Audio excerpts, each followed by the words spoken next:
La fête de l'Épiphanie, la visite des trois rois mages à Jésus, est célébrée avec ferveur ce dimanche 7 janvier 2024 sur la paroisse Sacré-Cœur de Ouadon à Porto-Novo.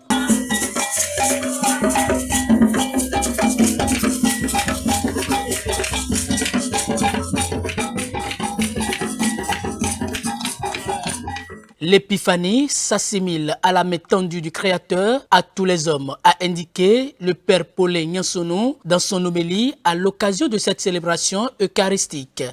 Mon homélie de ce jour fait ressortir l'universalisme, ou si vous voulez l'universalité du salut. Le salut qui est étendu à tous les peuples et de façon symbolique, la présence de ces trois mages devant le Fils de Dieu qui sont venus l'adorer signifie que tous les autres peuples aussi sont appelés à chercher en Jésus-Christ la lumière des nations, à voir en Jésus-Christ le Sauveur que Dieu propose pour notre monde. Jésus-Christ est le Fils de Dieu par qui le monde peut obtenir le salut.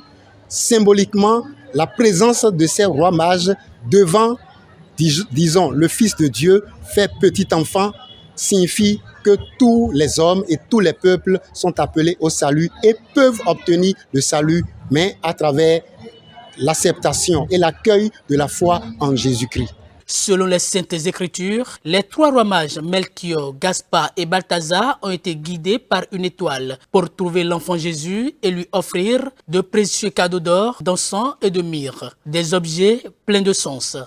Et les significations peuvent varier d'une interprétation à une autre.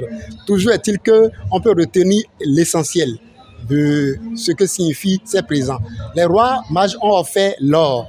L'or, vous savez, c'est un métal précieux et qui sert à honorer justement un roi.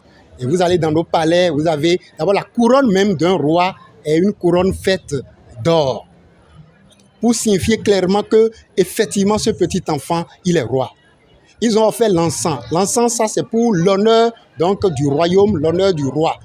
On brûle l'encens.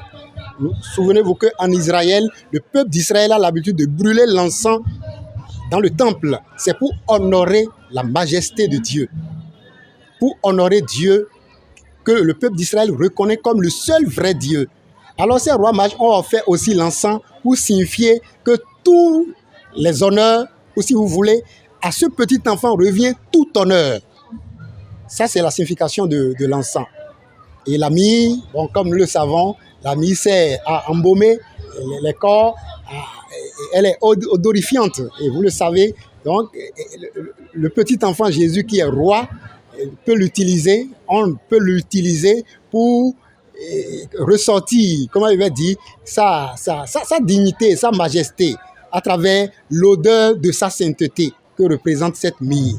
Depuis 1922, une pièce de théâtre jouée le jour de l'Épiphanie réunit à Porto-Novo des croyants de toutes confessions. Les acteurs montent sur scène chaque année pour annoncer la venue des mages dans la crèche où vient de naître le Christ. 2024 n'a pas fait exception à cette initiative du Père Francis Aupière. La particularité de cette fête à Porto-Novo est que après les célébrations eucharistiques, il y a une représentation théâtrale qui retrace, nous allons dire, le parcours de la naissance de Jésus-Christ et avec ce point fort qui est ressorti, qui est la visite des rois mages.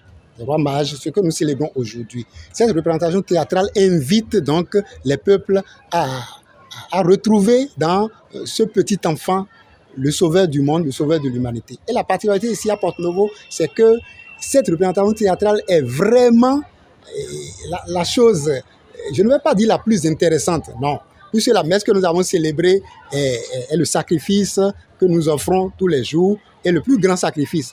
Mais cette partie des représentations théâtrales dans nos paroisses attire pas mal de foule. Et elle a commencé avec le père Francis Aupière, qui a reçu un accueil favorable du roi Ozono Medje le roi de Porto-Novo en ce temps-là. Et cela, la tradition a été perpétuée jusqu'à nous, et nous vivons aussi dans nos paroisses les représentations théâtrales. Et après la représentation théâtrale, il y a sur nos places publiques, dans les marchés, vous verrez les anges aller dans les marchés, toujours dans le prolongement de l'annonce de cette bonne nouvelle qu'un sauveur nous est né.